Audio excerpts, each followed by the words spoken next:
Nagkayayaan na mag-bar ang magkakaibigan na sina Valerie, Aryan, Colleen at Angel ng gabing yun.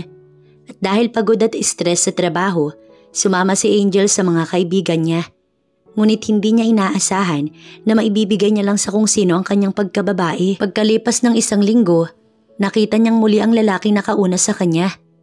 Ngunit hindi niya inaakala na isa pala itong bilyonaryo sa buong Asya. At dahil ayaw niyang malagay sa kahihiyan, ay hindi na siya naghabol pa at kinalimutan na lamang ang nangyari. Pero paano pa ba siya makakalimot kung isang araw pagising niya ay nasa isang isla na siya kasama ang lalaking nakakuha sa kanyang pagkababae, si Axel Rio Buenvido. Paano pa ba siya makakatakas sa bisig ng binatang baliw na pala sa kanya?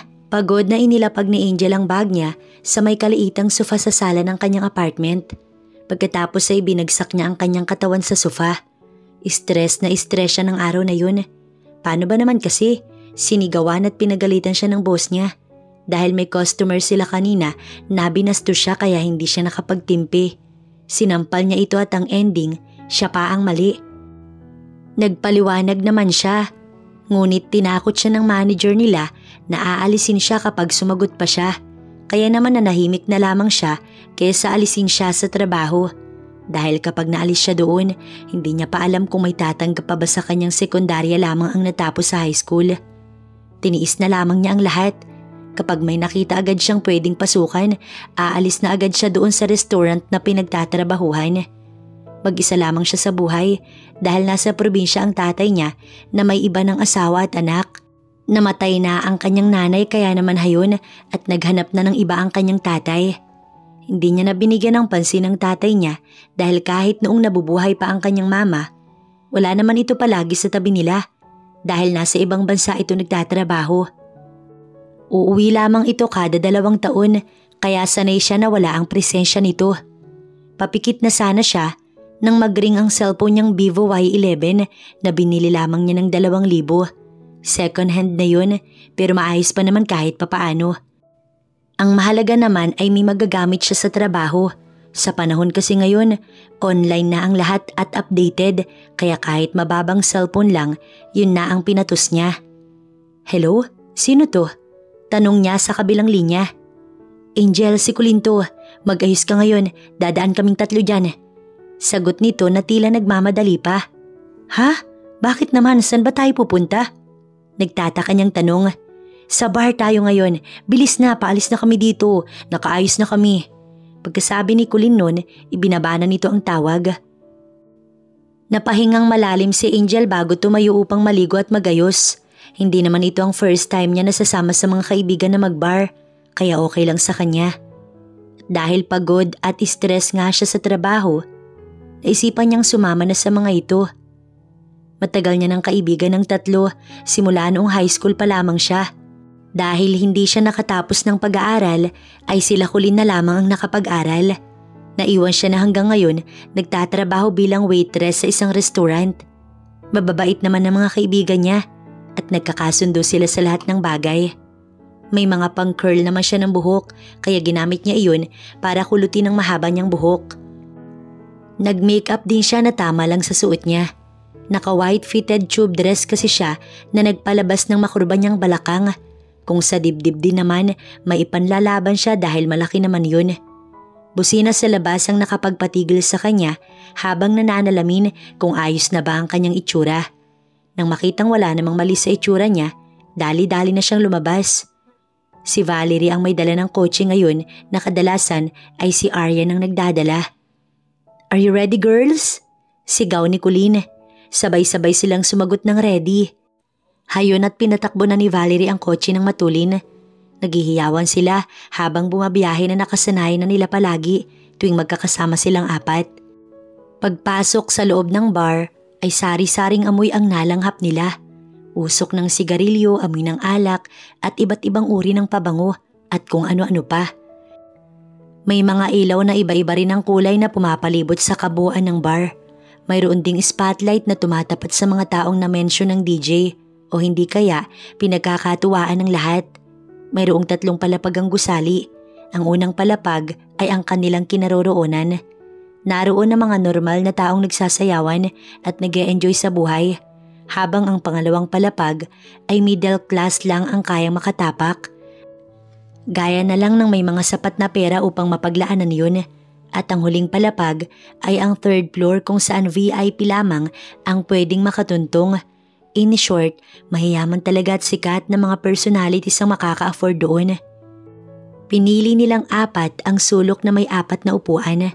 Saktong-sakto sa kanila. Pangalawang beses pa lang nakapunta ni Angel doon, kaya hindi pa niya gaanong kabisado ang lugar.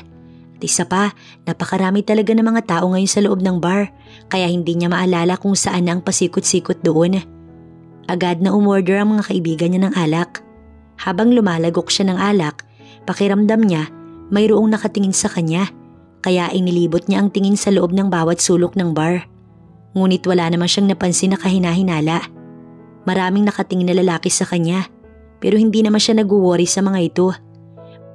May isang bagay na hinahanap niya na nakakapagpatayo ng kanyang balahibo at nagpapakabog ng kanyang dibdib. Ramdam talaga niya na may nakatitig sa kanya, pero bakit ganoon? Bakit wala siyang makita na kakaiba? Oo nga't marami ang nakatitig sa kanyang mga kalalakihan, pero hindi naman sila ang kanyang hinahanap. Dahil nahihilo lang siya sa kakahanap sa Poncio Pilatong yun, uminom muli siya ng alak na nasa harapan niya. Sunod-sunod ang inom niya na hindi niya na namalayan na nakarami na pala siya at tinamaan na siya ng alak. Tumayo siya para mag-CR, ngunit wala pa siya sa kalagitnaan, nagdilim ang paningin niya. Kumapit siya sa pwedeng makapitan, ngunit tela ng damit ang kanyang nahawakan. Pinilit niyang aninagin ng taong nahawakan, pero kumirot ang ulo niya, kaya no choice kung hindi ipikit muli ang mga mata niya. Tsaka napakapit ng mahigpit sa taong nakaalalay sa kanya ngayon. Naramdaman niyang may pumalupot na bagay sa balakang niya paikot sa kanyang bewang. Gusto niyang imulat ang mga mata upang mas makita ng maayos ang taong nakaalalay sa kanya ngayon. Pasensya na, pwede bang dalhin mo ko sa CR? Utos niya dito. Tuluyan na nga siyang napayakap sa taong iyon dahil nanalabo talaga ang paningin niya at umiikot ang kanyang paligid. Amoy na amoy niya ang matapang na pabango nun na para kay Angel, hindi masakit sa ilong. Nakakadagdag pa nga ng pagkawala niya sa sarili, lalo na nang singhutin niya ang parte ng leeg nun. Ramdam niyang mas humigpit ang pagkakayapos ng taong iyon sa kanyang bewang nang isuksok niya ang muka sa leeg nun. "Dame girl," banggit nito sa kalagitnaan ng pagbitbit nito sa kanya patungo sa CR. "Ang hot naman ng boses mo, siguro ang gwapo-gwapo mo, no?" Wala sa sariling bigkas ni Angel habang humahagik-gik. Hindi niya napansin ang pagtaas ng sulok ng labi ng binata sa kanyang sinabi. "Shh, just stop talking." Pagpapatigil nito sa kanya, tsaka siya binuhat na parang bagong kasal. Maingat lamang iyon na ipinagpapasalamat niya dahil nahihilo talaga siya. At anumang oras, masusuka siya kung hindi nito aayusin ang pagbuhat sa kanya. Ipinikit na lamang niya ang mga mata at hinintay na makarating sila sa CR. Pero sa isang malambot at malaking kama siya nito ibinaba. Kinapaka pa niya ang kama at tama nga siya, nasa kama talaga siya. Lumundo ang parte ng kama sa gilid niya, tanda na may sumampa. Dahan-dahan yun na tila nag-iingat sa ginagawa. Maya-maya, naramdaman niyang may mabigat na bagay ang dumagan sa kanya. Pagkatapos ay naramdaman niyang may gumagalaw sa parte ng leeg niya. Nakikiliti siya kaya iniwas niya ang ulo't winagayway niya ang kamay sa parting iyon ng katawan niya upang mawala ang kiliti niya doon. Pero matigas na bagay ang nahawakan niya kaya natigilan siya at sandaling hindi nakagalaw. Napaungol na lamang siya nang may humaplos sa hita niya na lantad na pala dahil sa paggalaw niya. "Sino ka?" Kinakabahan niyang tanong. Nawala yata ang kalasingan niya dahil sa sensasyong bumabalot sa kanyang kaibuturan. "I am your soon-to-be husband," sagot ng lalaking may matigas na katawan. Itinaas niya ang mga palad para itulak sana ang lalaki. Ngunit hinawakan nito iyon at diniin sa magkabila ang muka niya. Idinilat niya ang mga mata para makita ang muka ng kasama niya ngayon. Ngunit sa pagdilat niya ay madilim na kaya hindi niya makita ang itsura. Napasinghap siya nang maramdaman niyang lumapat ang labi ng lalaki sa kanyang labi. Mapangahas itong humalik doon na tila mauubusan ng pagkain. Impit siyang napahalinghing lalo pa nang haplusin nito ang kanyang bewang. Para na siyang nadadarang sa apoy na niliyaban ng matipunong lalaki na nasa ibabaw niya na ngayon. Hindi niya alam kung saan ba niya ibabaling ang ulo dahil sa nararamdaman niyang kakaiba ngayon. Gustong tumutol ng utak niya pero kusa nang sumusuko ang katawan niya. Wala na siya sa tamang pag-iisip para hindian ng lalaki nagpapaligaya ngayon sa kanya. Bawat haplos at halik nito nagbibigay ng libo-libong boltahe ng kuryente sa katawan niya. Wala na siyang pagtutol at tuluyan niya nang naibigay sa lalaking iyon ang kanyang pagkababae. Pagising niya kinaumagahan, napakasakit ng buo niyang katawan pero pinilit pa rin niyang tumayo dahil hindi niya hayaan na makita siya ng lalaki. Labis-labis ang hiya na nararamdaman niya sa mga oras na iyon. Sino bang matinong babae na magsusuko ng kanilang sarili sa hindi naman nila kakilala? At siya yun dahil naibigay niya ang matagal niya nang iniingatan at sa lalaking hindi pa talaga niya kilala at noon lamang niya nakita. Nang makapagsuot ng damit ay nilingon niya ang mahimbing na natutulog na lalaki. Malaki pala talaga ang katawan nito at may tattoo sa dibdib na hugis buwan at may nakapangalan doon na hindi niya maintindihan dahil ibang lengguwahe ang nakasulat. Sandali siyang natigilan sa mukha ng lalaki. Napakagwapo nito na parang isa sa mga gumanap sa Mount Olympus, yung mga Greek god doon na napapanood lang niya dati sa mga movie. Ngayon ay nakikita niya na sa personal at hindi lamang iyon dahil nakaniig niya pa kagabi. Namumula ang pisnging nilisan niya ang lugar. Kahit pa ika-ikat nasasaktan, kinaya niyang makarating sa kanyang apartment. Napaluha pa nga siya dahil sa sakit ng kanyang pagkababae. Pati puso niya'y napakasakit. Lahat ng buo niyang katawan ay talaga namang masakit. Ano bang pinasok ng lalaking yun sa kanya? Barena? Bakit sobrang kirot at hapdi? Napag-isip-isip niya na hindi pala niya kayang pumasok, kaya naman nagpahinga na lang siya sa kwarto niya at natulog maghapon. Pero paggising niya, inaapoy na siya ng lagnat. Sobrang sakit ng katawan niya at pati ulo masakit din. Pinilit niyang tumayo para makakain at uminom ng gamot, pero umiikot ang paningin niya, kaya muli siyang bumagsak sa kama. Katok mula sa pinto ang nagpagising kay Angel, pero dahil masakit pa rin ang katawan niya at nangihina pa, hindi niya kayang harapin ang taong nasa harapan ng pintuan niya ngayon. Angel! Angel, iha! Rinig niyang sigaw ni Aling Ana sa labas. Nabuhayan siya ng loob na baka sakali matulungan siya nito sa nararamdaman niya ngayon. Ngunit ilang saglit lang nawala na ito kaya nanlumo siya at muling ipinikit na lamang ang mga mata. Hindi niya namalayan na nakapasok na pala si Aling Ana sa kanyang apartment. Oo nga pala't may susi ito ng tinutuluyan niya dahil ito ang kanyang landlady. Malapit kasi sila ng matanda kung kaya't madalas itong dumalaw sa kanya. Iha, Diyos ko, anong nangyari sa'yo? Sambit nito pagkakita sa kanya. Lumapit pa ito sa kanya at sinalat ang mainit niyang noo. Nanlaki ang mata ng ginang nang maramdaman nito ang init ng kanyang balat. Diyos kong bata ka, nagliliyab na sa init ang katawan mo. Nahihintakutan nitong sabi. Nag-aalala ito sa kalagayan niya kaya pinakain siya nito ng lugaw at pagkatapos pinainom siya ng gamot. Nagising si Angel na maayos na ang pakiramdam niya kinaumagahan. Nagpasalamat siya kay Aling Ana dahil sa pag-aasikaso nito sa kanya. Hindi pa siya pinapasok ng ginang dahil nag-aalala ito sa kanyang kalagayan, pero dahil makulit siya, tumuloy pa rin siya. Nananakit pa rin naman ang katawan niya pero kaya niyang indahin yun, kaysa naman kahapon na hindi talaga niya kaya dahil sa sobrang sakit ng ulo at talagang nangihina ang kanyang pakiramdam. Bit-bit ang kanyang bag, lumabas na siya ng bahay niya tsaka nagpaalam kay Aling Ana na nagagalit pa dahil ayaw nitong pumasok siya sa trabaho. Hindi pa daw siya ayos at mahina pa daw. Pero inilingan lamang niya ang matanda at nagmano bago nilisan ang lugar. Pagkarating sa trabaho, agad siyang nakarinig ng sermon sa kanyang boss na si Mr. Cruz. Bala ka pa palang pumasok, Angel. Kala ko hindi ka napapasok dahil sa nangyari noong nakaraan. Matibay ka din at hindi sumusuko sa buhay, no? Naniningkit ang mata nitong nakatingin sa kanya. Ewan ba niya kung bakit galit na galit sa kanya ang matanda? Wala naman siyang ginawa dito kung bakit palagi siya nitong pinagdidiskitahan at inaalipusta. Sasaan ba? Makakaalis din siya sa lugar na iyon, makakahanap ng bagong trabaho. Huminga siya ng malalim at ikinalma ang sarili. Kahit naiinis na siya sa kaharap, tiniis na lamang niya ang sarili na wag sabunutan ng kalbo nitong buhok. Oo, kalbo nga ito dahil hindi sinasadyang natanggal noon ang wig nitong buhok. Nagtawa na noon ang mga kasamahan niya, samantalang siya'y nakatingin lamang dito. Nagalit ito at sinagawan sila. Pagkatapos nun, maghapong mainit ang ulo nito at lahat sila nadamay sa init ng ulo nito. Pasensya na po sir, kung hindi ako nakapasok kahapon. Nagkasakit po kasi ako kaya nagpahinga muna ako kahit isang araw lang. Pagpapaliwanag niya dito. Kapag inulit mo pang pag-absent, tatanggalin na kita dito, naiintindihan mo ba?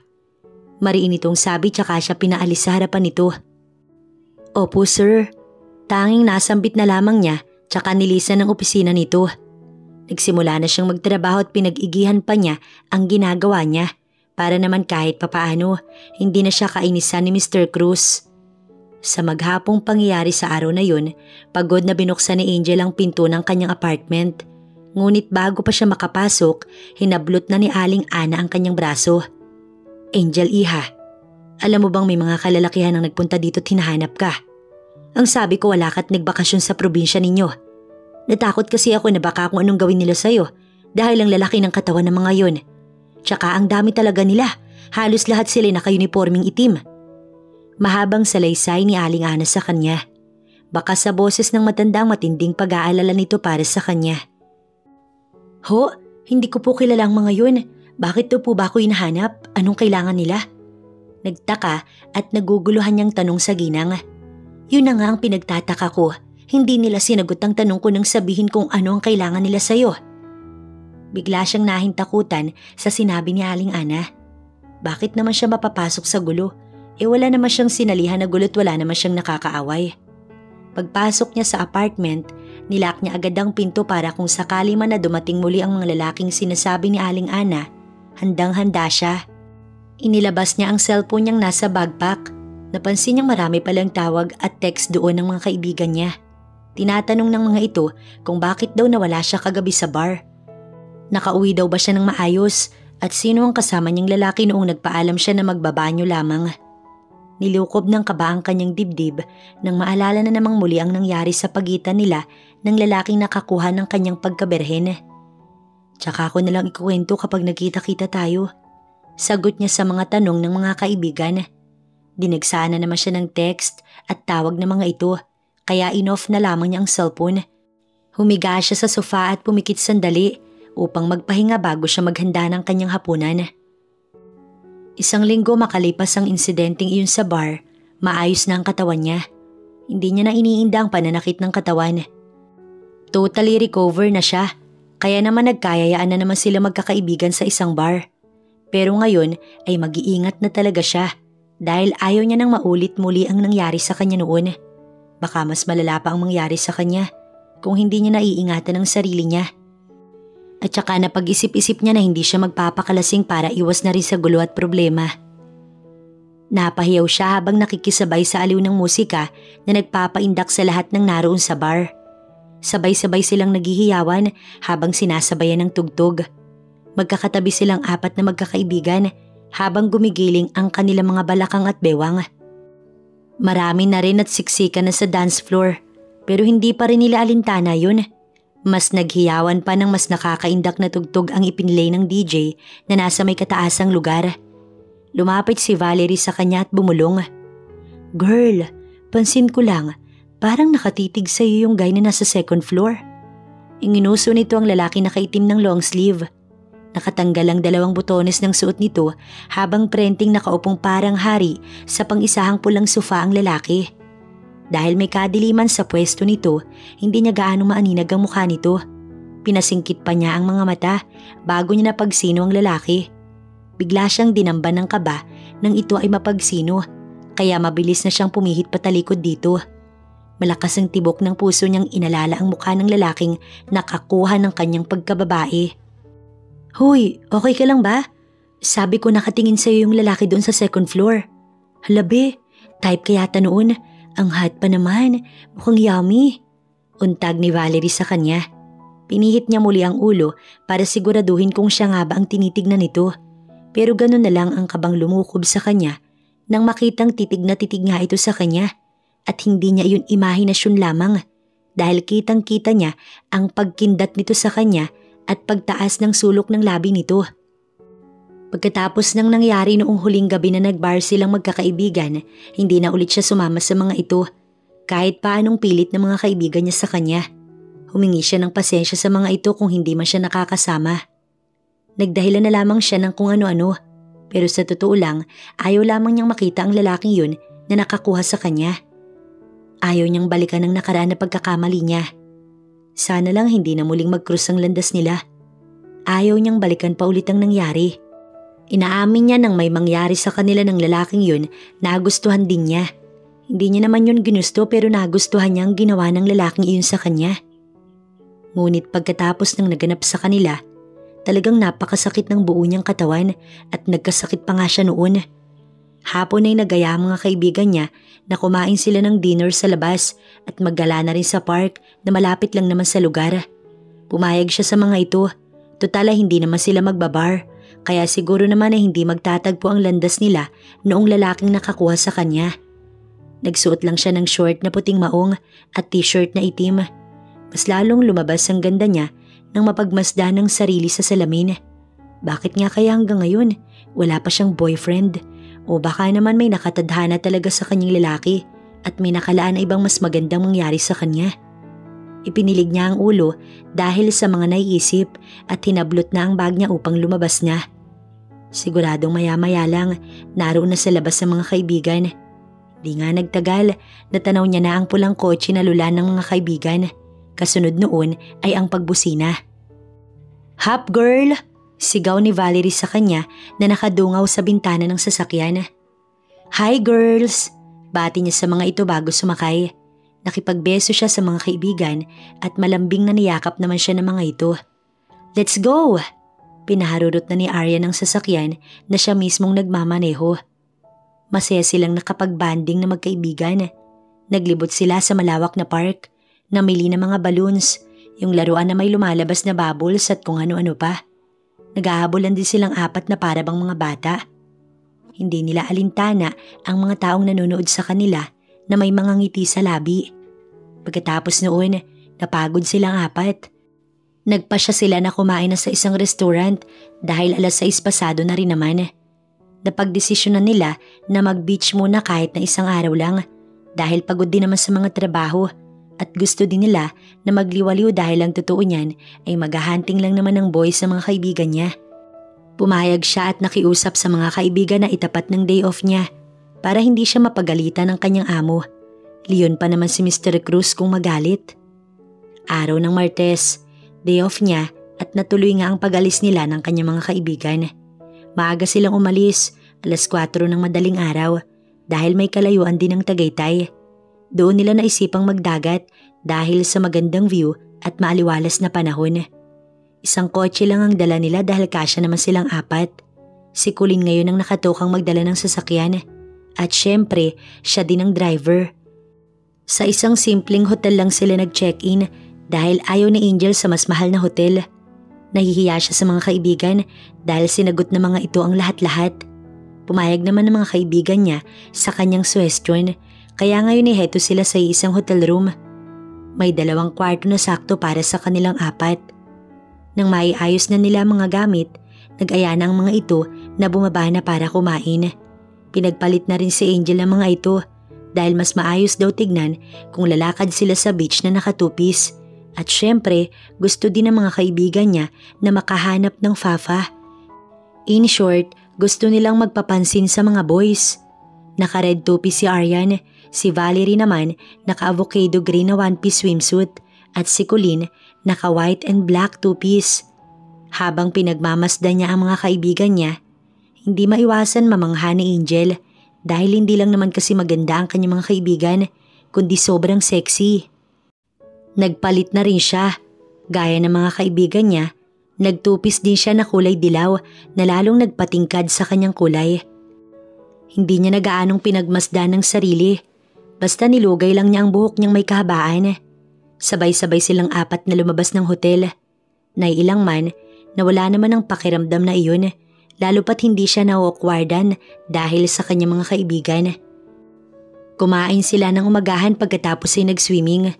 Nagpahinga muli bago magtanghali at nang maghapon na naman, bumalik sila muli sa pagsaswimming. Nahiga sila't nagpaaraw. Nagpahid din sila ulit ng sunblock para proteksyon sa kanilang balat. Habang tinatanaw ni Angel ang dagat, ay may lumapit sa kanyang batang babae na nasa edad 10. May iniabot itong puting bungkus ng rosas. Nagtataka man, kinuha niya iyon. "Pinabibigay po sa inyo, ate." "At kanino daw galing?" tanong niya, ngunit hindi sumagot ang bata at mabilis na umalis na. Natutuwa niyang inamoy ang bulaklak. Napakaganda at fresh pa. Nakangiti niyang inilapag iyon sa kanyang tabi. "Hoy, sino yan ha?" "Ikaw ha?" usisa ni Colleen, nakatabi lang pala niya. Nagkibit balikat siya sa dalaga bilang sagot. Binalingan niya ang dalawa pang kaibigan na mahimbing ang tulog habang naka-sunglass. Tumayo siya para magpaalam kay Colleen na bibili lang sa labas sa mga pwedeng ipang souvenir at mamasyal sandali. Hindi siya sinagot ng dalaga dahil busy ito sa pagsiselfie, kaya naman sinuot niya ang malaking damit upang takpan ang katawan niya, tsaka nagsimula ng lumabas ng resort. Kagagaling lang niya sa store na may kalayuan sa hotel. Lalabas pa kasi ng resort bago makapunta sa nasabing tindahan ng mga souvenirs at mga anik-anik sa katawan. Namili siya ng 2 damit na may tatak ng lugar. Isang porselas na gawa sa perlas na siguro nakuha sa dagat at kwintas na may mga kabibing design.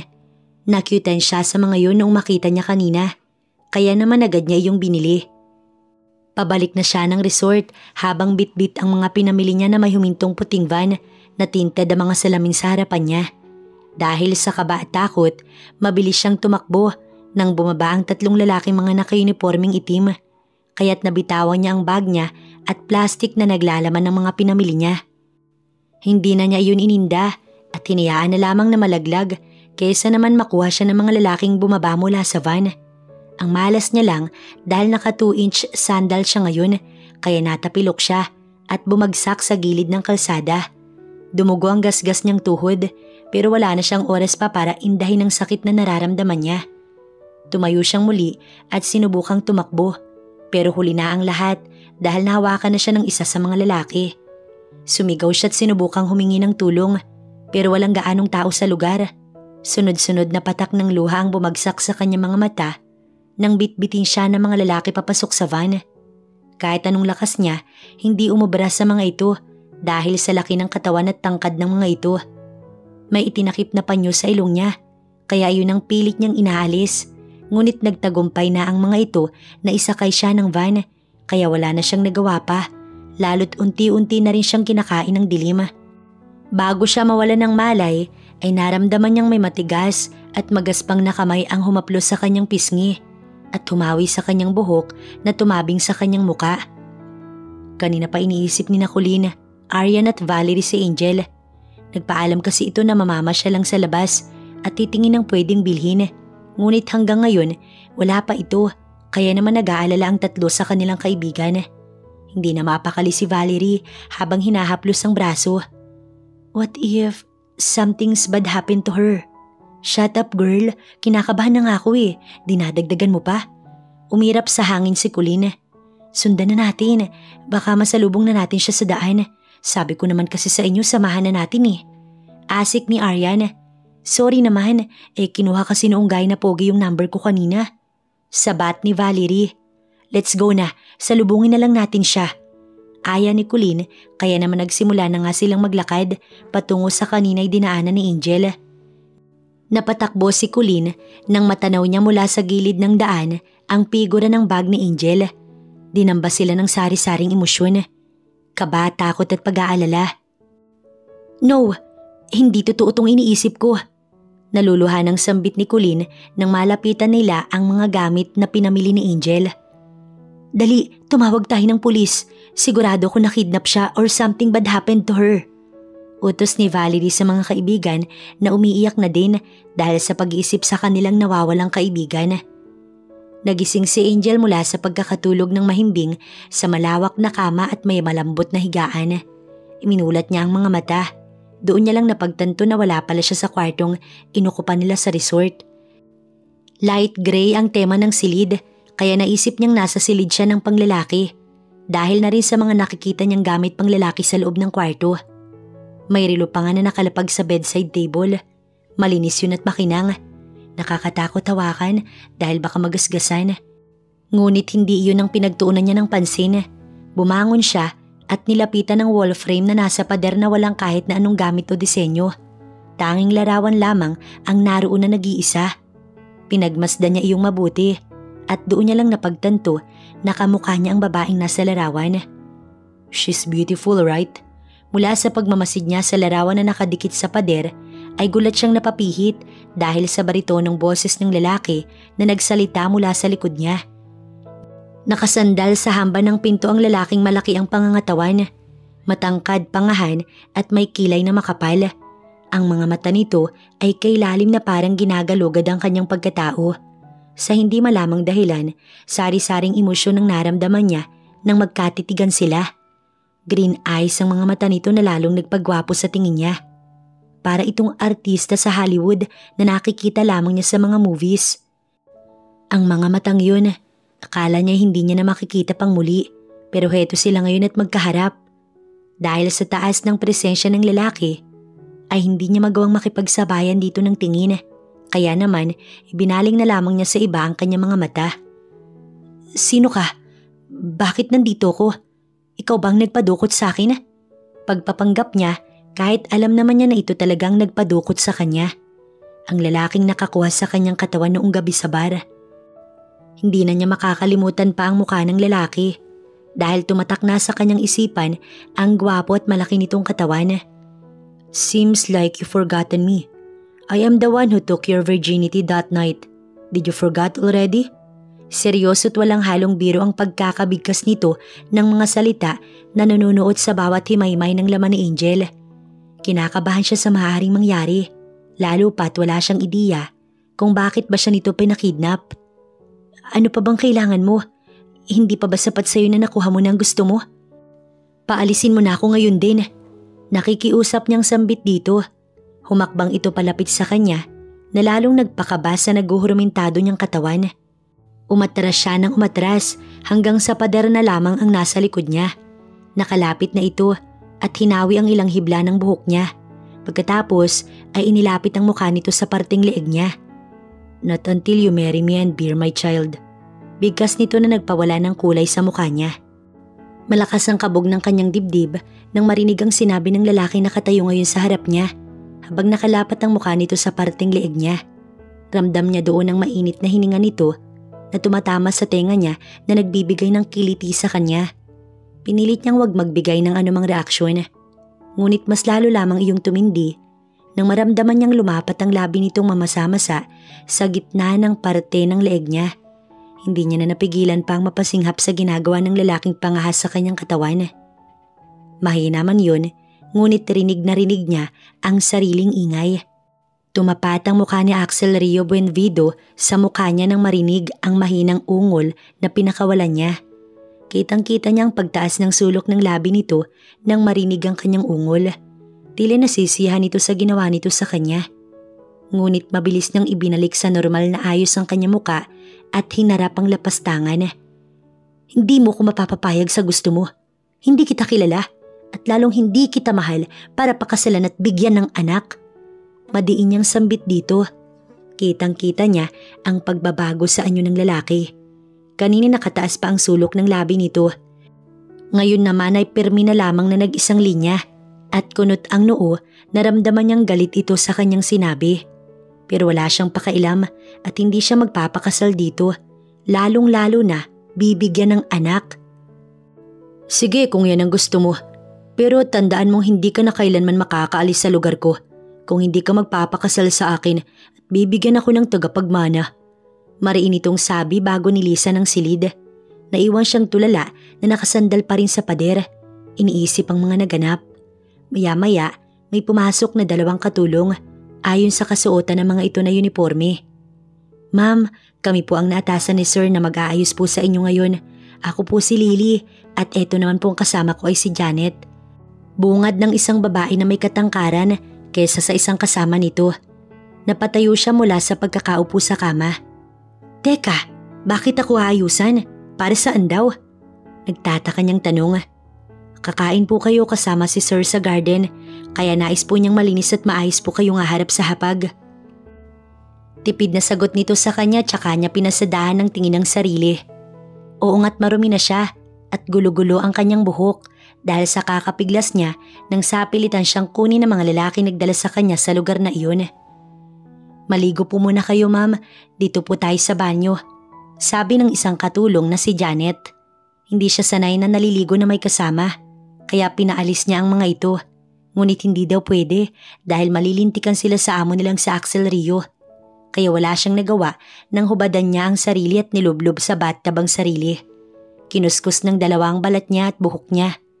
Habang nakapikit lamang siya at tinihintay na matapos sa mga ito sa ginagawa. Alam mo ba ma'am, ikaw pa lang po ang babaeng dinala ni Sir Rio dito sa White Mansion. Napadilat siya mula sa pagkakapikit nang magsalita si Janet. Ha? Wala pa bang dinala na babae yung amo niyo bukod sa akin? Tumango-tango ang babae kahit hindi niya yun nakikita. Opo ma'am, ikaw pa lang po ang babaeng dinala niya dito at inaalagaan. Ang bilin sa amin, igalang ka at respetuhin. Sundin at talagaan dahil ikaw daw ang susunod na hahalili sa mansyon at magiging kabiyak ni Sir Rio. Dagdag naman ni Lily na nagmamasahe sa paa niya. Kahit nakikiliti, tiniis niya dahil interesado siya sa usapan. Talagang sinabi niya yun? Tinutukoy niya ay ang pagiging kabiyak ng binata. Opo ma'am, sagot ni Janet na tumatango-tango pa habang sumasagot. Ang bili ni Sir sa amin, paparating na ang mga bubuo ng buhay niya at magbibigay sa kanya ng mga supling. Nakangiti na tila kinikilig na kwento ni Janet sa kanya. May kung ano sa dibdib niya ang naguhurmentado sa binanggit ni Janet. Malakas ang kabugnon at tila sirang plaka na nagpaulit-ulit sa kanyang isip ang sinabi nito sa kanya. Wala sa sariling napangiti siya sa hindi malaman na kadahilanan. Uy, si Ma'am mo kinikilig. Gulat siyang napatingin kay Lily nang hampasin nito ang paa niya. Natawa tuloy siya habang dinedenay ang nararamdaman niya. Hoy, hindi no, bakit naman ako kikiligin? Pilit nilalabanan ng ngiting pilit sumisilay sa kanyang labi.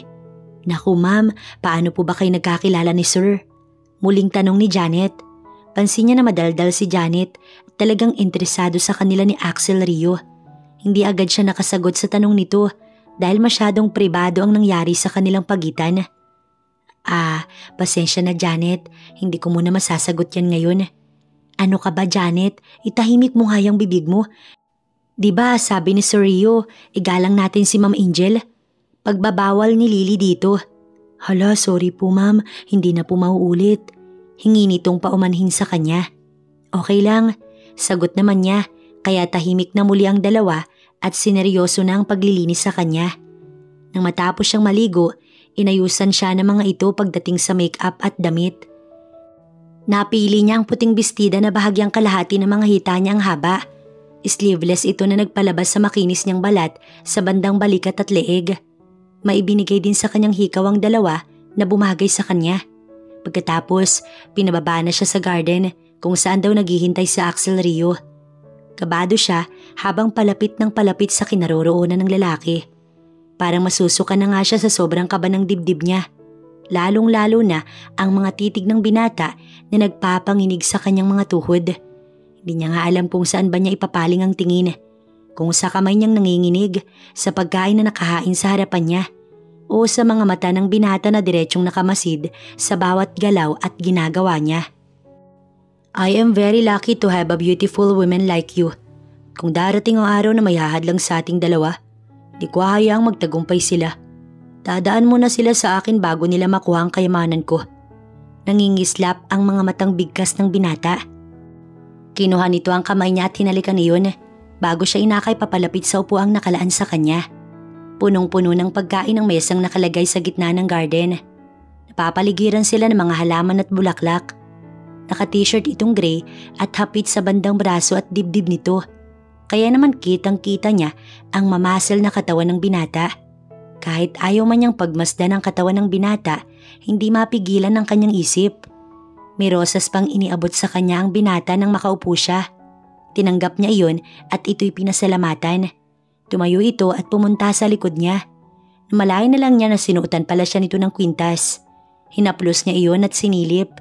Isa iyong palawit na buwan na may maliliit na diamante sa palibot. Para saan to? Hindi mo na dapat ako binigyan ng ganito kamahal na bagay. Namamaos ang boses na sambit niya sa binata. Regalo ko yan sa'yo dahil ikaw ang liwanag na nagbibigay ng kasiyahan sa mundo kong madilim. Huwag kang mag-alala, hindi ko pa babayaran sa'yo yan. Tandayan ang pagkikita natin mula nang iwan mo kung mag-isa ng gabing may nangyari sa atin. Namula ang pisngi niya sa sinambit nito. Pwede bang wag na natin pag-usapan yan? Tukoy niya sa pagitan nila nung may nangyari sa kanila ng gabing yun. Pagkatapos mo kung iwan ng araw na yun, sasabihin mo sa akin na wag na lang natin pag-usapan yun? Hindi makapaniwalang saad ni Axel kay Angel. Bumuntong hininga si Angel at napahilamos sa mukha niyang namumula sa hiya. Okay, let's not talk about it now. Kumain na tayo at baka lumamig ang pagkain. Sumusukong saad ni Axel. Nagsimula na silang kumain ng tahimik. Tanging mga kubyertos na lamang ang maririnig sa kanilang pagitan. Maya-maya muling nagsalita si Axel. Papapuntahin ko si Lily at Janet sa kwarto mo mamaya para ayusan ka. Dadalo tayo sa birthday party ng kaibigan ko. Napaangat ang mukha ni Angel sa sinabi ni Axel. Bakit kasama pa ako? You're my girl. Normal lang siguro na isama kita dahil ikaw ang magiging date ko sa party. No more buts, just say yes and ready yourself later. Walang gatol na sabi ni Axel sa kanya na hindi niya na nagawa pang sumabat. Muli ay tahimik lamang silang tinapos ang pagkain. Pagkatapos, hinatid siya ng binata sa kanyang kwarto. Dito lang ako maghapon at walang libangan? Balak mo ba akong patayin sa lungkot? Inis niyang sabi sa binatang pinagmamasdan lamang siya habang nakasandal muli sa hamba ng pinto. Pansin niyang hilig nito ang pagpose sa pader. Tumaas ang kilay ng binata sa kanyang binigkas. If you don't want here, then come with me. Nakapamulsa ang binatang umamba na palabas ng silid niya. Wala siyang nagawa kaya sumunod na lamang siya dito. Niisip niya kasi na maiinip lamang siya sa kwarto na yun. Lalo pa't wala ang cellphone niya na siguradong naiwan niya sa daan. Dahil sa pagdukot ng mga tauhan ni Axel sa kanya. Napasimangot siya nang maalala ang mga kaibigan. Siguradong nag-aalala na ang mga ito sa kanya. Knowing them ay mag-iiyakan ng mga yun kapag nalamang nawawala siya. Pero may chance siyang makatakas kapag nagsumbong ang mga kaibigan niya sa mga pulis. Pero paano? Inapakayaman ni Axel Rio Buenvido. Madali na lang sa lalaki ang maitago siya mula sa mga otoridad. Iniisip niya pa lang na hindi na siya makakaalis sa lugar na yun. Gusto niya ng panghinaan ng loob. Naiinis na siya kay Axel dahil napagdiskitahan pa siyang ipakidnap para lang ipakasal sa kanya at bigyan ito ng anak. Hindi ba nito alam na gwapo't mayaman ito kung kaya madali na lang para dito na makahanap ng babae na babagay at mapapasunod nito? Bakit ba siya pa?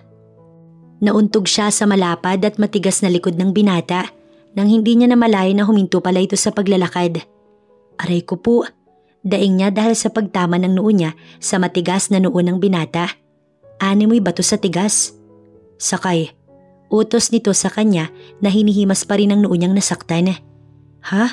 Saan tayo pupunta? Sumakay ka na lang at wag nang magtanong. Sinunod niya ito at sumakay na ng kotseng puti. Tinted iyon kaya hindi kita ang mga nakasakay. Maya-maya, huminto sila sa tapat ng mataas na gusali. Umikot si Axel para pagbuksan siya ng pinto na agad naman niyang pinasalamatan kahit naiilang siya at namumula ang pisngi dahil sa hiyang nararamdaman niya. Let's go. Aya nito sa kanya kaya agad naman siyang sumunod dito. Dahil malalaki ang bias ng binata, naiwan siya ng bahagya. Iniabot nito ang hawak na susi sa lalaking nadaanan nila. Namangha siya sa bukana pa lang ng gusali. Purong glass window kasi ang paligid ng gusali. Kaya naman, kitang-kita niyang mga taong naglalakad sa loob nun. Sa pagkamangha niya sa paligid, hindi niya napansin na malayo na pala kay Axel, kaya lakad-takbo siyang sumunod rito. Pumaliko na ang binata, kaya kinabahan siyang baka mawala ito at hindi niya na masundan, kaya talagang minadali niya ang paglalakad kahit pa may kaunting takong ang heels niya. Sa hindi sinasadyang pangyayari, natapilok siya. Natapakan niya ang tali ng kanyang sandals. Hinintay niyang bumagsak siya sa sahig, ngunit hindi iyon nangyari dahil may lalaking sumalo sa kanyang bewang. Nakapaikot ang braso nito sa bewang niya at ang isang kamay nito nakahawak naman sa braso niya para umalalay. Nanlalaki ang mga mata niyang hinarap ang lalaki na hindi natitinag sa kinatatayuan niya. Magkalapit lang ang kanilang muka at katawan, kaya naman kitang-kita niya ang muka ng tagapagligtas niya. Mabuti na lang at nahawakan siya nito, kung hindi baka lumagapak na sa sahig ang katawan niya. Lalayo na sana siya dito at aayusin ang sarili upang magpasalamat. Ngunit bago mangyari yun, mabilis ang pangyayaring hinatak siya ni Axel sa bisig nito at ikinulong siya. Napasinghap siya sa bilis ng pangyayari dahil hindi naman niya namalayan na naroon na pala ito sa tabi niya. Mabilis ang paghinga ng binata na tila galit na galit. Nag-iba din ang aura nito na tila papatay ng tao. Madilim ang anyo ni Axel nang hapitin siya nito sa bisig. Mariin itong hawak ang bewang niya na para bang ayaw na siya nitong pakawalan pa. Bigla siyang nakaramdam ng takot sa binata nang makitang napakadilim ng anyo nito na tila makakapatay ng sino mang babangga dito. Napalunok siya at hindi nakagalaw dahil sa takot na baka sigawan siya o may gawin sa kanyang binata. Nalilito man kung bakit parang galit na galit ito, hindi niya na maitanong dito dahil sa masamang aura na bumabalot sa binata. Who are you to touch what's mine? Mariin ngunit puno ng emosyon na sambit ni Axel sa lalaking kaharap. Napaurong ang binatang nasa harapan nila. Ang lalaking tumulong sa kanya kaya hindi siya bumagsak sa sahig. I have no bad intention to your girl, bro. I just help her because I think she needs it. That's all. Paliwanag ng lalaking may halong banyaga. Tingin ni Angel, kaidaran lamang ito ni Axel. Gwapo din ito at blue eyes sa mga mata. Malaki din ang pangangatawan nito. Ngunit mas may angat si Axel kumpara dito. Isa pa'y napakaputi masyado ng lalaki. Samantalang si Axel, medyo tan lamang ang kulay. Teka Axel, wait lang. Muntik na ako madapat masubsob sa sahig. Kaya tinulungan niya ako. Mabuting at nahawakan niya ako. Kung hindi, niyakap ko na ang sahig. Pagpapaliwanag niya sa binatang nakatuon pa rin ang mga mata sa lalaking kaharap. Pasensya na ho sir. Baling ni Angel sa lalaking nagligtas sa kanya. Salamat din po sa pagligtas sa akin. Pagpapasalamat niya ng may ngiti sa labi. Bago pa makasagot ang lalaki sa kanya, muli na naman siyang hinatak ni Axel sa kung saan. Ramdam niya na galit ito, ngunit hindi niya lang matukoy kung kanino ba ito galit. Marahil sa kanya galit ang binata, dahil hindi siya nito pinansin mula kanina. Hanggang sa makalapag ang elevator na sinasakyan nila sa pinakamataas na level ng gusali. Di pa rin siya pinapansin ni Axel. Nanliliit na si Angel at hindi maintindihan ang nararamdaman. Para bang kasalanan pa niya na muntik na siyang madapa sa sahig kanina. Hindi naman niya iyon ginusto at isa pa'y kasalanan naman iyon ni Axel. Kung hindi kasi siya nito iniwan, di sana nakahabol siya ng maayos at hindi nagmamadali. Hindi niya namalayan na napasigok na siya at pumatak na ang kanyang mga luha. Mabilis siyang natigilan sa kinatatayuan niya kaya naman napahinto din si Axel na hawak ang kamay niya. Kunot noo itong bumaling sa kanya nang may pagtatanong sa mga mata. Ngunit nang mapansin itong may luha sa mga mata niya, lumambot agad ang anyo nito. Lumapit ito sa kanya. Hey, what's wrong ha? Pangaalo nito sa kanya tagad na pinunasan ng luha na namamalisbis sa kanyang pisngi. Nayuko siya at umiling. Hindi na siya makasagot dahil kahit siya mismo hindi maintindihan ng kanyang sarili kung bakit mabilis siyang nakaramdam ng ganoon. Bakit nga ba umiiyak siya? Wala namang nakakaiyak doon. I'm sorry, okay? Kung nasigawan man kita o naiparamdam ko sa iyong galit ako. Sorry. Sorry kung akala mo galit ako sa iyo. But no, I'm not mad at you. Nagselos lang ako sa lalaking humawak sa iyo kanina. I swear, I want to rip his neck so that he can't touch you anymore. Hush now, baby. Pagpapatahan ito sa kanya at niyakap siya ng mahigpit habang inihimas nito ang likod niya. Mabilis na nawala ang takot, pangamba at ibang emosyon na nararamdaman niya kanina lang. Napalitan yung lahat ng kasiyahan ngayong narinig niya mula kay Axel ang mga katagang binanggit nito habang yakap siya nito sa mga bisig. Parang baliw na nakangiti siya habang magkayakap sila ng binata. Natigilan siya at hinaplos ang labi niyang ubod ng saya kung makangiti. Nababaliw na ba siya? Bakit ang bilis naman yatang magpalit ng emosyon samantalang kanina'y parang lungkot na lungkot siya? Isinama siya ni Axel sa office nito na okupado ang buong last floor ng building. Sa bagay, si Axel ang CEO ng kumpanya kaya hindi na nakakapagtaka yun. Kaya pala kanina nakatingin ang mga tauhan nito sa kanilang dalawa ng binata. Ngunit hindi sila pinakailaman ng mga ito. Kita niya lang ang mapagmasid na mga mata ng mga ito. Hana, bring me a coffee and… Utos nito sa kabilang linya na siguradong sekretary nito ang kausap. Bumaling sa kanyang binata at tinanong siya kung anong gusto niya. Agad siyang nakaramdam ng saya nang tanungin siya nito kung anong gusto niya. Gusto ko ng fries sa Jollibee tapos yung maraming sauce ha, yung ketchup, tapos buko juice, yung maraming buko. At saka gusto ko din ng hotdog na walang cheese, yung iniihaw. Tuwang-tuwa niyang sambit. Hindi niya napansing natigilan si Axel at nakatanaw lang sa kanya ng maigi. Yun lang ba? Naniniguradong tanong nito sa kanya. Natauhan naman siya dahil naramdaman niyang nanahimik at sumeryoso ang binata. Oo, salamat. Tipid na sagot na lamang niya sa binatang pinagmamasdan siya. Naiilang siyang naupo na lamang sa couch na malapit sa office table ng binata. Nakatanaw pa rin sa kanya si Axel at parang sinusuri siya ng maigi. Kaya naman kahit naiilang siya dito, nagtanong pa rin siya. Bakit ganyan kang makatingin? May problema ka ba sa akin? Tanong niya nang hindi pa rin siya nilulubayan ng tingin ng binata na tila inuusisa siya ng maigi. Wala naman, may iniisip lang akong mahalaga. Sagot nito tsaka lang nito inalis ang tingin sa kanya at may inasikaso na ito sa mesa nitong may mga papeles na nakalagay. Napahikab siya habang nakatunganga sa binatang busy sa ginagawang pagre-review ng mga papeles na nasa harapan nito. Hindi niya namalayan, nakakapanood sa binata, inaantok na siya't nakatulog sa kinauupuan niya mismo. Nagising na lang siyang may tila dumampi sa kanyang labi. Mainit iyon at malambot, kaya naman nagising ang diwa niya at nagmulat siya ng mga mata. Nabungaran niya si Axel na seryosong nakatitig sa kanya. Nakaluhod ito sa sofang kinahihigaan niya. Hindi niya namalayan na nakahiga na pala siya sa sofa dahil natatandaan niya kanina na nakaupo lang siya bago makatulog. Halika na, kanina ka patulog. 3 oras ka ng tulog. I know, gutom ka na kaya nagpabili na lang ulit ako ng pagkain mo. Sabi nito at inalalayan siya makaupo. Tinignan niya ang tinutukoy nitong pagkain na nasa mesa. Iba't ibang putahe iyon pero wala yung hinahanap niya. Kaya napasimangot siya at hindi nakasagot agad sa binata.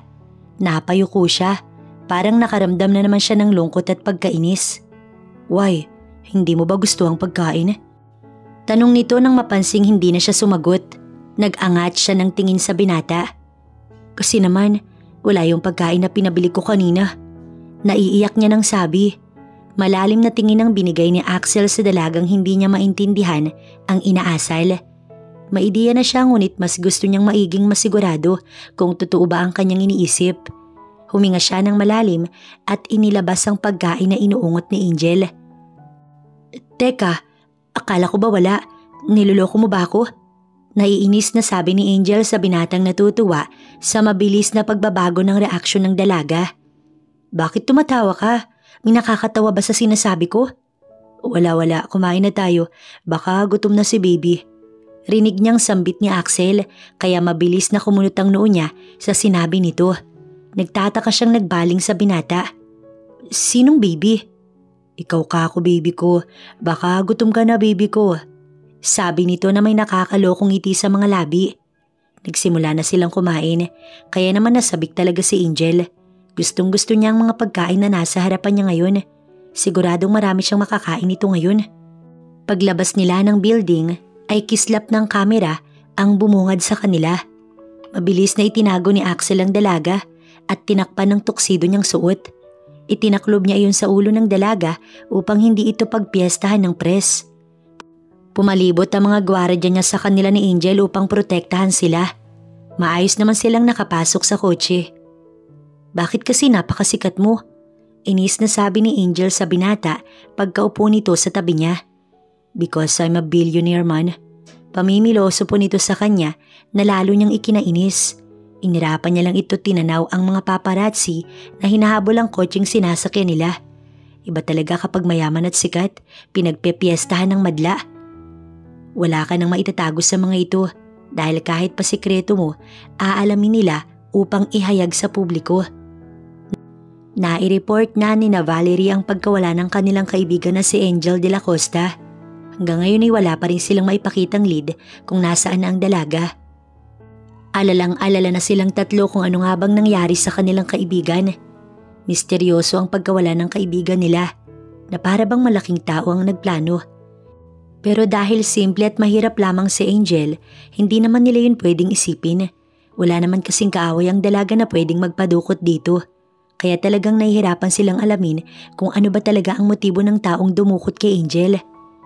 Balitang-balita ngayon si Mr. Axel Rio Buenvido dahil natagpuan na nito umano ang babaeng pinapahanap nito.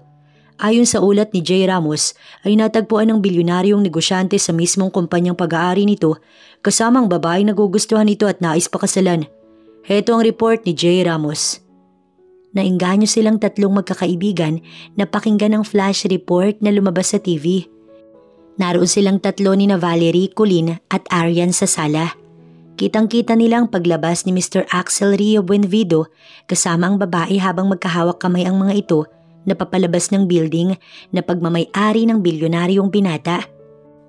Teka, parang pamilyar yung babae. Inuusisa ni Colleen ng maigi ang babaeng nasa video. Hala, si Angel ba yan? Kunot noong sambit ni Valerie habang pinagmamasdan ng maigi ang figura ng babae mula sa malayong kuha ng press. Nang malapit na ang mga ito sa press ay tinanggal ng bilyonaryong binata ang coat nito at itinakip sa babaeng kasama nito kaya hindi nila nakita ang buong mukha ng babae. Napasinghap na lamang silang tatlo dahil akala nila makikita nila ng malapitan ang mukha ng babaeng kasama ni Mr. Buenvido. Hanggang sa matapos ang patalastas, naguguluhan pa rin sila at nagkatitigan pa. Iisa bang nasa isip nating tatlo? Tanong ni Arian sa dalawa niyang kaibigan. Tumango ang mga ito, senyales na naiintindihan siya. Makinig kayo. Bukas na bukas, pupunta tayo sa lugar kung saan nakita si Mr. Buenvido at ng babaeng kasama niya sa video kanina. Aalamin din natin kung saan nakatira si Mr. Buenvido. May final at tila investigador na sabi ni Arian. Tumango-tango naman ang dalawa bago sila nagkatingin ng muli. Pasilim na nang makauwi sila ni Axel. Pinaghila siya nito ng pinto bago muling pumalibot ang mga braso nito sa bewang niyang kay nipis. Inalalayan siya nito papasok sa mansyon. Sinalubong sila ni Lily, Janet, Manang Azon at ng isa pang katulong na hindi pa niya kilala. Manang, nakahanda na bang susutin ko? Tanong ni Axel kay Manang Azon.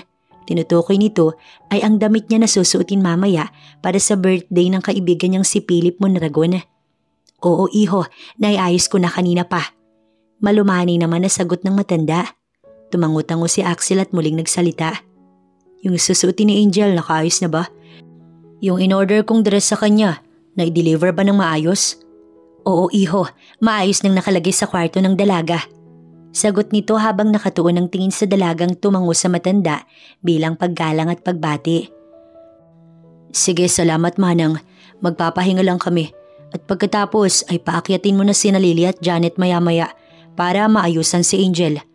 Bili nito pagkatapos ay sinama na siya nito sa paakyat sa taas ng mansyon kung saan naroon ang kanilang kwarto. Pinagmasdang mabuti ni Angel ang sarili niya sa salamin. Hindi kasi siya makapaniwala na napakaganda niya ngayon. Tinulungan siya muli na mag-ayos ng sarili ni Lily at Janet. Kumpara noon ay mas maganda ang ayos niya ngayon dahil kinulot ng dalawa ang mahaba niyang buhok. Nilagyan din ng mga ito ng palamuti sa magkabilang tenga ng buhok niya. Kaya naman mas maganda siyang tignan at puring-puri siya ng dalawa habang inaayusan siya ng mga ito. Mukha na daw talaga siyang anghel, lalo pat light makeup lang naman ang ginawa ng mga ito sa kanya. Bumagay din sa kanya ang kulay ng dress na ibinigay sa kanya ni Axel na kulay puting sleeveless backless. Nang ayos na siya, lumabas na siya kasama ni Lily. Taray, ang ganda niyo po ma'am. Namamanghang puri ni Lily. Totoo, swerte naman ni Sir sa'yo ma'am at swerte din po kayo sa kanya. Dagdag naman ni Janet. Sinuklian niya ng ngiti ang mga ito bago sinagot. Hindi nga niya ako nililigawan eh. Paano magiging kami? May halong panghihinayang na parang malungkot niyang sabi habang bumababa ng hagdan patungo sa unang palapag ng mansyon. Kasi naman po ma'am, ang gusto ni sir ay magpakasal na agad kayo. Di ba po mas maganda yun at nakakakilig? Yung tipong ayaw na niyang malayo kayo sa piling niya. Kinikilig na sabi ni Lily sa kanya. Sinong malalayo? Sabat ni Axel na hindi nila napansing papasok ng mansyon. Wala po sir, sabi ko lang po, ligawan niyo na sana si ma'am para pumayag na siyang magpakasal sa inyo. Mahina ngunit patama nitong sabi kay Axel na titig sa kanya ngayon. Nanlaki ang mga mata ni Angel sa sinabi ni Lily. Ibinaling niya ang tingin kay Lily na tumatawa ng palihim. Pinanlakihan niya ito ng mata na agad naman itong naintindihan at nagbigay lamang sa kanya ng peace sign. Napahinga siya ng malalim dahil sa kakulitan ni Lily. Minsan talaga may kalokohang taglay din ng dalaga. Is that true baby? Kung liligawan kita, may chance ba na pakasalan mo ko? Si Axel na seryosong nagtatanong sa kanya habang lumalapit ito sa kanyang kinaroroonan. Hindi naman sa ganun yun. May sasabihin pa sana siya dito. Ngunit naputol iyon nang magbago ang anyo nito tsaka siya tinalikuran. Let's go. Mariin itong sabi na dire-diretsong naglakad palabas ng mansyon kung saan naroon ang gagamitin nilang sasakyan papunta sa birthday party ng kaibigan nito. Sa tingin niya'y galit ito sa kanyang sinabi. Mukhang hindi nagustuhan ng binata ang sinabi niya kaya siya nito tinalikuran at iniwan. Walang kibo ang dalawang katulong kanina na maayos na umalis sa kanilang tabi na marahil ay bumalik na sa kanilang gawain. Tahimik nilang binaybay ang daan patungo sa reception ng birthday celebrant. Pagkababa ni Axel ay pinagbuksan siya nito ng pinto ng kotse. Umibis siya at tinanggap ang palad nito. Ganoon pa rin ang mukha ng binata. Simangot at nakakunot ang noo. Hindi tuloy niya alam kung paano paamuhin ang binatang galit. May mga gwardyang nagkalat sa labas pa lang ng hotel. Mula sa entrance ng hotel, naroon ang mga imbitado na nilalahad ang kanilang imbitasyong papel galing mismo sa birthday celebrant ng okasyong yun. Nang makapasok na sila sa loob, namangha agad siya sa ganda ng lugar na kay ganda ng mga dekorasyon. Blue and white ang team ng lugar, kaya naman hindi yun masakit sa mata. Pero ang masakit sa mata ay ang kislapan ng mga press at reporter na sumalubong sa kanila sa hallway papasok sa mismong venue. Tatakpan na sana niya ang kanyang muka, ngunit hindi siya pinayagan ni Axel. Napatitig na lamang siya sa binata nang sagutin nito ang isa sa mga tanong ng mga naroon na reporter. Good evening, Mr. Benvido. Nabalitaan po namin na makailan, pinahanap niyo po ang babaeng nais niyong pakasalan. Ang babaeng kasama niyo po ba ngayon ang tinutukoy niyo noon? Tanong ng isa sa mga press. Marami pa ang nagtatanong, ngunit iyon lamang ang isa sa sinagot ni Axel. Everyone, she's my fiancée, Angel de la Costa. And yes, she's my future wife. Maikling tugon lamang ni Axel sa mga ito at niyaya na siyang pumasok sa loob. Habang ang mga press, hinabol pa silang muli, ngunit hindi na sila makalapit pa dahil sa mga security na pumalibot sa kanila ni Axel.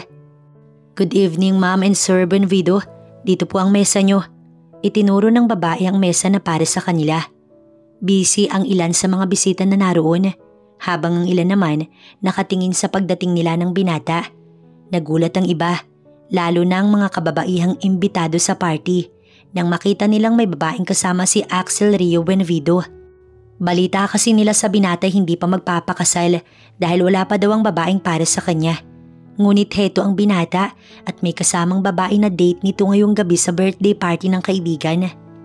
Ramdam ni Angel ang galit na tingin ng mga ilang kababaihan sa kanya na sigurado niya namang may gusto sa binata. Sa inis niya sa mga mapanuring tingin ng mga ito sa kanya, inirapan na lamang niya at ibinaling na lamang sa ibang direksyon ng kanyang mga mata. Ngunit sa pagdako ng kanyang mata sa ibang direksyon, nahuli niyang lalaki na katitig sa kanya mula pa kaninang pagpasok nila ng venue. Ito yung lalaking tumulong sa kanya na kamuntikan na niyang ikabagsak sa sahig. Mabuti na lamang at naroon ito kung hindi nagalusan na siya. Pagkaraan ng tingin nito sa kanya, ngumiti ito na siguro siya'y nakilala. Ibinalik din niya ang ngiti nito sa kanya at tumangon ng bahagya upang ipaalam na siya nga ang babaeng tinulungan nito ng araw na papunta sila ni Axel sa opisina nito. Sinong lalaki ang tinitignan mo ng ganyan? At kung makangiti kay wagas? Baritono at galit na sabi ni Axel na huling-huli siyang nakatingin sa malayo. Madilim ang anyo nito kanina na mas lalong nagpadilim ngayong nakita siyang nakangiti sa ibang lalaki. Kitang-kita niya ang pagkuyom ng kamao nito. Ha? Gulat niyang sabi ng balingan siya ni Axel. Madilim ang anyo nito habang mariing nakatitig sa kanya. Agad siyang kinabahan dahil galit na naman ito sa kanya nang wala naman siyang ginagawang kasalanan. Napasimangot siya nang magsalita ito. Ayokong nakikitang umingiti ka sa iba, lalo na sa mga lalaki. Ayoko rin na aalis ka nang hindi nagpapaalam at lalong ayoko na lalapit ka sa mga lalaki. Mariin itong sabi sa bandang tenga niya nang ilapit nito sa kanya ang katawan at mukha nito dahil magkatabi lang naman ang kanilang mga upuan. Mabilis na napalitan ng galit ang anyo ni Angel dahil sa narinig mula sa binata. Pinapalabas mo bang malandi ako? Bahagyang nagtaas ang boses niya dahil sa galit kay Axel. Iniisip niya kasing gusto ni Axel palabasin na malandi siya kaya hindi siya nito pinapalapit kung kani-kanino, lalo na sa mga lalaki. Doon natauhan si Axel na wala ang madilim na anyo nito nang makita sa kanyang muka na galit siya dito. Lumambot ang malamlam na mga mata ng binata. Pagkatapos ay hinawakan siya sa kamay para paamuin. No baby, hindi yun ang ibig kong sabihin. Ayoko lang na nakikitang may lalaking lumalapit sa'yo at lumalandi. Nagiselos ako kapag may lalaki na papalapit sa'yo, lalo na kapag niningitian mo. Gusto ko ako lang yung nagpapasaya sa'yo palagi. Paliwanag ni Axel sa dalagang inis na inis. Ewan ba ni Angel kung bakit mabilis na napalitan ang kanyang emosyon. Palagi na lang pabago-bago ang mood niya. Noong una iniisip niya na baka normal lang yun, pero habang tumatagal, nag-iiba na dahil sumasang-ayon ang emosyon niya sa sitwasyon. Napabuntong hininga siya dahil sa nakikita sa kanyang harapan. Ang gwapo kasi ni Axel ngayon at talaga namang kanina pa siya nanggigigil sa binata. Ngunit pinipigilan niya lang ang sarili dahil baka isipin itong isip bata siya. Okay, sige na. Ayos na tayo sa isang kondisyon. Anya habang nakapangalumbaba dito. What is it, baby? Tanong naman ni Axel at bahagya pang lumapit kay Angel. Papisil lang ng pisngi mo. Nakangusong sabi ni Angel. Natatawa naman si Axel sa inaasal ng dalaga. Napaka-cute nito, lalo pat nakanguso ang mapupulang labi ng dalaga. Parang gusto niya tuloy halikan ngayon ng dalaga. Yun lang ba? Sige, kurot na. Pagpayag niya dahil simple lang naman ang hiniling nito sa kanya. Ngunit hindi niya inakalang sobrang pisil pala ang ginawa nito. Sobrang sakit ng pisngi niya na parang matatanggal na pati ang kanyang labi. Maluha-luha na siya't lahat, hindi pa rin binibitiwan ni Angel ang kanyang pisngi. Baby, stop it, masakit. Hiyaw niya ngunit hindi ito natitinag at talagang pinanggigigilan ng kanyang pisngi. Namumulang binitiwan ni Angel ang pisngi ni Axel. Sobrang saya niya dahil sa wakas, nagawa niya ang gusto niya na kanina pa niya talaga gustong gawin. Aray, sakit nun baby. Daing ni Axel na hawak pa rin ang dalawa niyang pisnging namumula. Well, sino itong kasama mo, Rio? Kapatid mo? Biglang lumapit ang isang babae sa table nila na sa tingin ni Angel kaidara ni Axel. Nakapula itong damit na hapit sa katawan. Naka 4 inches na istilito din na lalong nagpatangkad sa babae. Kulot at blonde ang buhok nito na hanggang dibdib nito ang haba. Maputi din ito at makinis. Mukha din itong modelo sa ganda ng katawan. Pero kung ikukumpara sa kanya, mas malaman ito dahil pitit lang naman siya. Nagbaling siya ng tingin kay Axel dahil kilala nito ang babae. Kitang-kita niya kung paano hagurin ni Axel ng tingin ng babaeng nasa harapan nito ngayon. Cassie, dumating ka na pala. Bati ni Axel sa babaeng tinawag nito sa pangalang Cassie. Nagulat siya dahil hindi man lang siya pinakilala ni Axel sa babaeng nasa harapan nito. Yes babe, kadarating ko lang kahapon because Philip invited me here, so are you free tomorrow? Just wanna hang out with you and I miss you babe. Malandit na kakairitang sabi ng Cassie. Lumapit ito kay Axel at umupo sa harapan nito mismo. Nag-usok yata ang ilong ni Angel dahil sa nakita. Boses pa lang ng babae, naiirita na siya. Dumagdag pa ang pagkainis niya nang kumandong ito kay Axel.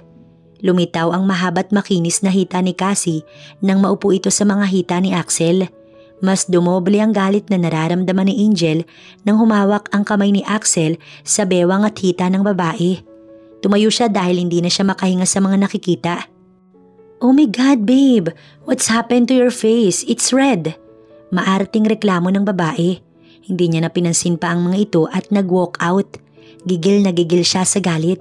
Hindi na naman niya maintindihan ang sarili. Parang maiiyak siya na nagagalit. Hindi niya na alam ang pupuntahan niya. Basta lakad lang siya ng lakad hanggang sa makalabas siya ng tuluyan sa hotel na yun. Mabuti na lang at hindi revealing ang suot niya. Kahit papaano, disente pa ring tignan. Naluluha siyang tumingala sa langit upang pigilan ang pagtulo ng mga luha niya na nais kumawala sa kanyang mata. Nagagalit siya ngayon kay Axel dahil hindi siya nito napansin at pinagtuunan na lamang ng pansin ang babaeng si Cassie.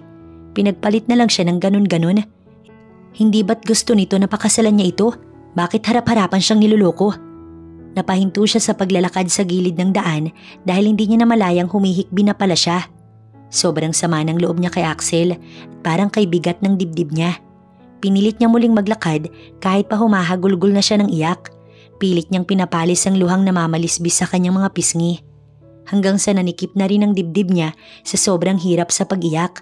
Napaluhod siya at dinaing ang dibdib niyang naninikip.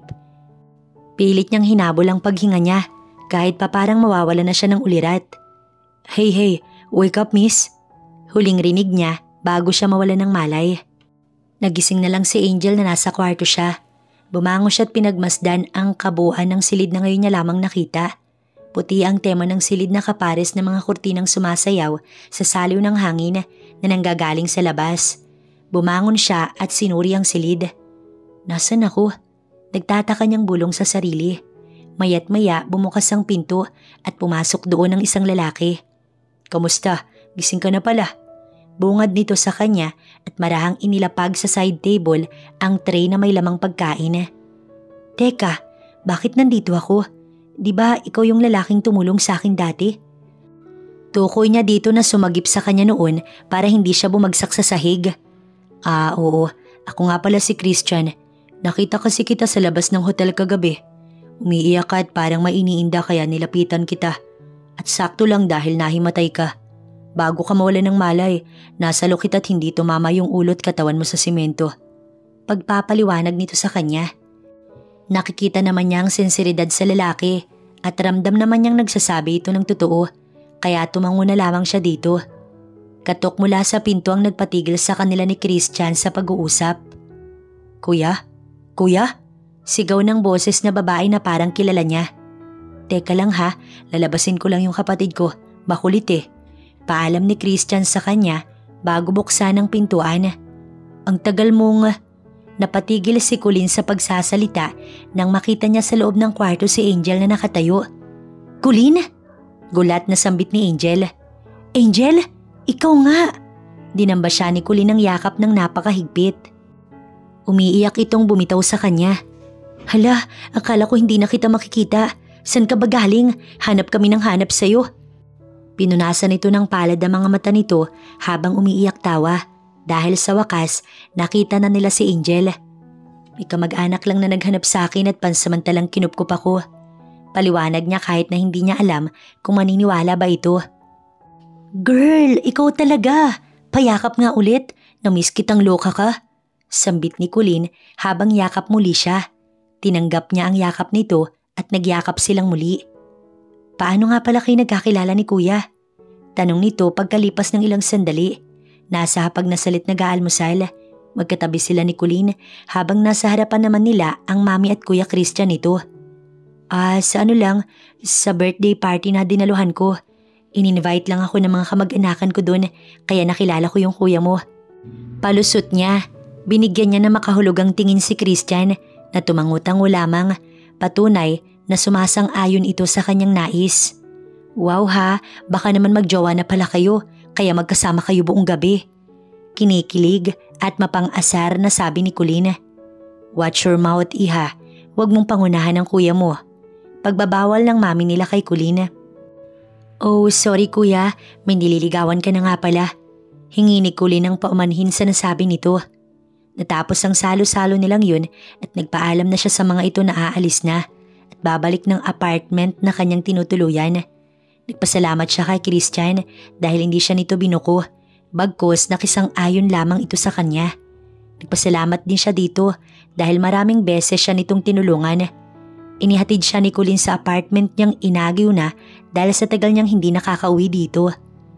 Ay, ang alikabok na girl, tulungan na kitang maglinis. Look, ang daming dumi oh. Pagpipresenta ni Colleen. Sige, salamat, sabi niya at ngumiti dito. Hinampas siya nito ng mahina. Hoy babae, bakit parang namamayat ka lalo? Anyari sa'yo? May sakit ka ba or something? Alam kong payat ka na dati pa, pero bakit parang mas nanuyo ka ngayon? Puna nito sa katawan niya. Napatigil siya sa ginagawang pagpapagpag ng sopa at pinagmasdan ding maigi ang sarili. Humarap pa siya sa full-size mirror niya para lang mapagmasdan ang sarili. Hindi ko din alam. Baka puyat lang dahil late na ako laging nakakatulog. Alam mo na, sexy talaga kaya ganun. Idinaan na lamang niya sa biro upang hindi nito mapansin ang pagbabago sa kanya. Kahit naman kasi siya, nag-aalala na rin sa kanyang kalagayan. Ewan ba niya pero may mga pagbabago talaga at sobrang nakakaapekto iyon sa kanya. Kahit kung minsan pinagsasawalang bahala na lamang niya iyon. Iniisip na lamang niyang baka dala lang ng problema. Kaya siya sobrang namamayat at nagpapabago-bago ng emosyon. Matuloy na lumipas ang isang buwan. Nakarecover na siya mula sa nangyari sa kanila ni Axel. Sa tingin naman niya, lalayuan na siya ng binata dahil may kasi na ito na alam niyang papayag ng magpakasal dito. Pero hindi niya maitatangging may parte sa kanya na parang dinudurog sa isiping may ibang babaeng pakakasalan ng binata. Hindi na siya tinanggap pang muli sa dati niyang trabaho. Kaya naman, tinulungan siya ni Colleen na makapagtrabaho sa kumpanya din ng kuya nito. Kinuha siya nito bilang sekretarya. Kaya talagang nagpapasalamat siya sa mga ito dahil may pinagkukunan siya ng pang-araw-araw na panggastos. Sa loob ng isang buwan ay mas marami ang pagbabago sa katawan ni Angel. Alam niya at nararamdaman niyang iba ang dating ng katawan niya. Kaya para makasigurado, nagpa-check up siya. Yes, Miss De La Costa. Congratulations. You're 6 weeks pregnant. Bati ng doktor na babae sa kanya base sa resulta ng kanyang findings. Napaluha siya at namanhid ang katawan niya. Hindi naman niya lubos maisip na magbubunga ang nangyari sa kanila ni Axel.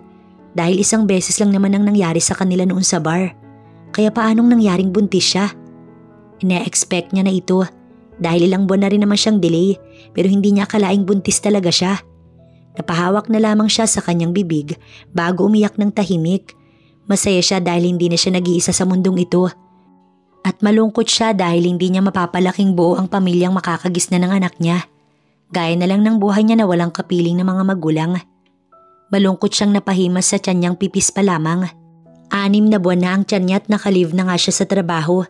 Dahil hindi na pwedeng ipagpatuloy pa niya dahil hirap na rin naman siya. Sa apartment na rin niya nakatira si Colleen, Valerie at Aryan dahil nag-aalala ang mga ito na baka mapano siya, lalo na at 6 months na ang tiyan niya. Noong una niyang ipaalam sa mga ito ang pagdadalang tao niya, gulat at tampo ang naging reaksyon ng mga ito. Nagulat sila dahil hindi daw nila akalain na mabubuntis siya dahil wala naman silang nakikitang boyfriend at lalaki sa buhay niya. Kaya naman ikinuwento niya sa mga ito ang lahat-lahat ng detalye. Pati na din ang pagkidnap ni Axel sa kanya hanggang sa party kung saan nadurog ang puso niya dahil sa harap-harapang ginawa nila Axel at Cassie sa kanya. Nauunawaan naman ng mga kaibigan niya ang nangyari at pinayuhan na lamang siya ng mga ito.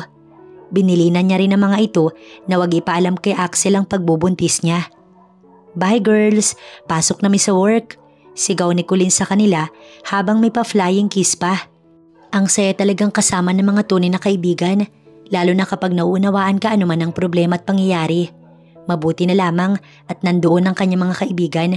Kung hindi wala siyang kasama sa kanyang apartment. Sobrang thankful niya dahil mahal na mahal siya ng kanyang mga kaibigan. Bye, ako din lalayas na ako. May meeting pa kami mamaya. Bumeso naman si Aryan sa kanila ni Valerie bago lumabas ang mga ito. Bye, ingat kayo. Sigaw ni Valerie sa mga ito. Okay Val, ingatan mo yung buntis natin ha. Baka mapano yan, patay ka sa amin ni Colleen. Si Aryan na akmang lalabas na ng bahay. Natatawang tumangutango na lamang sila ni Valerie. Naiwan sila ngayon sa apartment dahil mag-grocery sila sa pinakamalapit na grocery store. Dahan-dahan ka lang, ako na dito sa cart, mabigat to. Sabi ni Valerie nang akmang kukunin na sana niya ang cart. Nginitian niya lamang ito't nagsimula ng maglagay sa cart ng kanilang mga kakailanganin.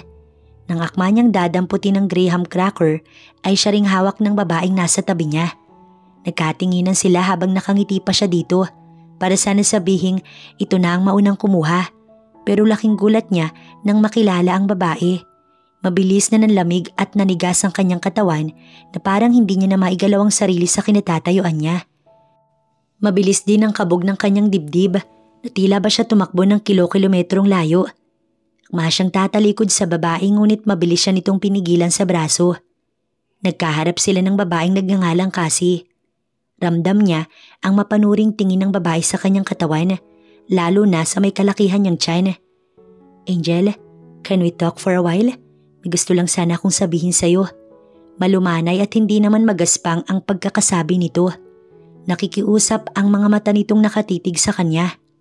Please, pakiusap nito sa kanya habang hawak pa rin ang kanyang braso. Huminga siya ng malalim bago kumalma. Tumango siya ng bahagya tanda ng pagpayag dito. Dinala siya ni Cassie sa katabing restaurant lang ng grocery store. Nag-text muna siya kay Valerie na may pupuntahan sandali para kung sakali hindi mag-alala ang kaibigan. Naupo sila sa pandalawahang mesa. Magkatapat sila ni Cassie na prenting nakaupo. Umorder sila ng tigisang chocolate coffee bago nagsimula si Cassie na magsalita. Siguro naman, naalala mo ko noong birthday party ni Philip, yung kaibigan namin ni Rio. Panimula ni Cassie na lalong nagpakabog sa kanyang dibdib nang bigkasin nito ang pangalan ng ama ng dinadala niya. Hindi siya sumagot sa babae, nakinig lamang siya sa sasabihin nito. Alam kong malaking kasalanan ang nagawa ko dahil nasira ko ang relasyon ninyo. I promise, hindi ko alam na fiancé ka na pala ni Rio. Ang akala ko kapatid ka niya dahil hindi ka naman sumagot that time, pero nang mag-walk out ka, tinulak ako ni Rio at galit na galit. Pinagsalitaan niya ako ng kung ano-ano at sinabing iniwan siya ng babaeng mahal na mahal niya. Sa pinakamalungkot ng buhay niya, dinamayan ko siya, namin ni Philip. Gusto kong humingi ng tawad sa iyo dahil nasira ko kayo. Hindi ko naman nakalain na ikakasal na siya sa iba at mahal na mahal ka niya ng sobra. Pinayuhan ko siya na huwag niyang sirain ang buhay niya dahil lamang iniwan mo siya, Angel. Alam ko't nararamdaman kong si Rio ang ama ng dinadala mo. Mahabang paliwanag nito at tinukoy ang tiyan niya. Naiiyak siya sa nangyayari. All this time, hindi naman pala totoo yung iniisip niya kay Axel. Akala niya hindi totoo ang pagmamahal nito sa kanya. Mahal na mahal ka niya, Angel. Maliwala ka man o sa hindi, hinanap ka niya. Ngunit sumuko siya lalo pa nang makita niyang buntis ka at may kasamang ibang lalaki. Inisip niyang masaya ka na sa bago mong buhay.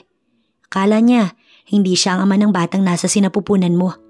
Please, Angel, nakikiusap ako sa iyo. Balikan mo si Rio. Malungkot at tila may dinadamdam na sabi ni Cassie sa kanya. Pinahid niya ang luha sa kanyang mata bago nagsalita. Saan ko siya makikita? Final niyang sabi bago tumayo at puntahan ang sinasabi ni Cassie. Hinatid siya nito sa condo unit ng binata. Hindi na daw umuwi sa mansyon si Axel mula nang mawala siya. Angel? Bigkas ni Axel nang makita siya nitong nakatayo sa pinto. Niyakap siya nito ng napakahigpit at doon na bumuhos ang nararamdaman ng binata para sa kanya. Alam ko na ang lahat. Naipaliwanag na sa akin ni Cassie. I'm sorry kung iniwan kita. Naiiyak niyang hinaplos ang buhok ng binata. Hinagkan siya nito sa noo. Babalik ka na ba sa akin? Tumango-tango siya at pinahid ang luha ng binata. Oo, hindi na kita iiwan ulit. Basta ipangako mong pananagutan mo ko. Pananakot niyang may halong biro dito. Nanlaki ang mata ng binata bago nilingon ng tiyan niya. Magiging ama na ba ako? Oo, Mr. Buenvido. Kaya pakasalan mo ko. Humahagik-gik niyang sabi. Yes, napakasaya ko. Tuwang-tuwa't walang paglagyan ng saya ang puso ni Axel, lalo pat kapiling niya na ngayon ang babaeng pinakamamahal niya. Salamat sa Diyos at mabubuo na rin ang pinapangarap nilang masayang pamilya.